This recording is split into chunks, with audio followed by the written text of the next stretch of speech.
Hello and welcome back to the Shimmick BASP Test Kitchen. I'm Matt, the director of the Shimmick Before and After School program. And I'm Claire.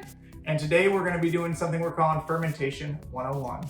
Why are we talking about fermentation? Well, there's a lot of good reasons, but the first thing that comes to my mind is just it makes everything last longer. And with us not wanting to go to the grocery store and try to stay healthy as much as we can in our social distancing, this is just a good way to make everything last a lot longer.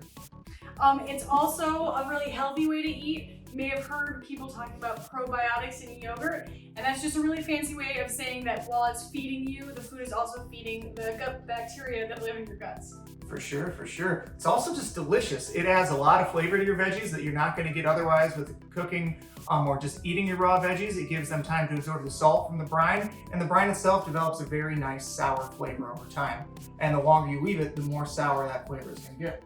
It's a big tradition for a lot of people as well. My grandma taught me how to make sauerkraut when I was a kid. Sometimes in the late summer, we'd have way too many cabbages to eat, and so we would chop them up, pack them in crocks, and then have delicious sauerkraut for months to come. Very cool. Yeah, today, besides doing some of our favorite recipes, we're going to be looking at the gear you're going to need to ferment. And we've got some fancier gear that we've collected over the last couple years, but really you don't need much to get started. We'll also show off a couple books that you can look at for references in the future. We're going to start off with hot sauce, which I know is one of your favorite things in the whole world. I love it too, but I know that you're a hot sauce guy. As well as jardinera, the sort of mixed vegetable, semi-spicy pickled classic from the Chicagoland area there. We're going to do sauerkraut after that. That is my original fermentation. Put some carrots and onions in there as well. Yeah, and then with some of these leftover veggies, just having extra carrots and extra green beans around, we're just going to ferment those as sort of an experiment. Because like I said, this is about making your stuff last longer and trying out new flavors that you haven't tried out before. So we're curious to see how those ones turn out on their own. And we hope you are curious as well. Hope you'll join us. Let's do it. Woo.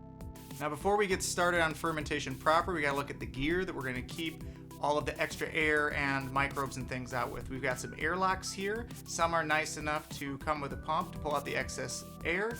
We've got a water lock system here. We also have these little rubber guys that just lock in with the ball jar rings. If you don't have any of the above, that's fine. Just get a piece of cheesecloth or a towel and a nice tight rubber band, and that will help keep things from floating into your environment there. We've got a masher, which helps for things like sauerkraut or for packing our jars really tightly. We also have a funnel for loading jars with a smaller lid and some weights to keep all our things below the brine. Now we have to have a vessel for our ferment to live in. We've got a number of different ball jar sizes here.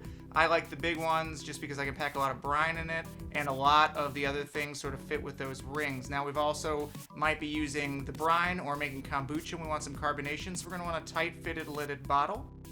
We've got some more old school crocks. This one comes with nice two-piece weights that fit right in there and a water channel to help keep any extra air from getting in.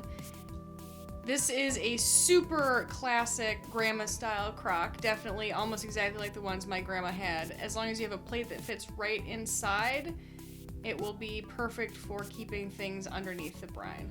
Now if you don't have any of this fancy gear, you're good to start fermenting. You just need a bowl and a lid that's going to let some of the extra CO2 out.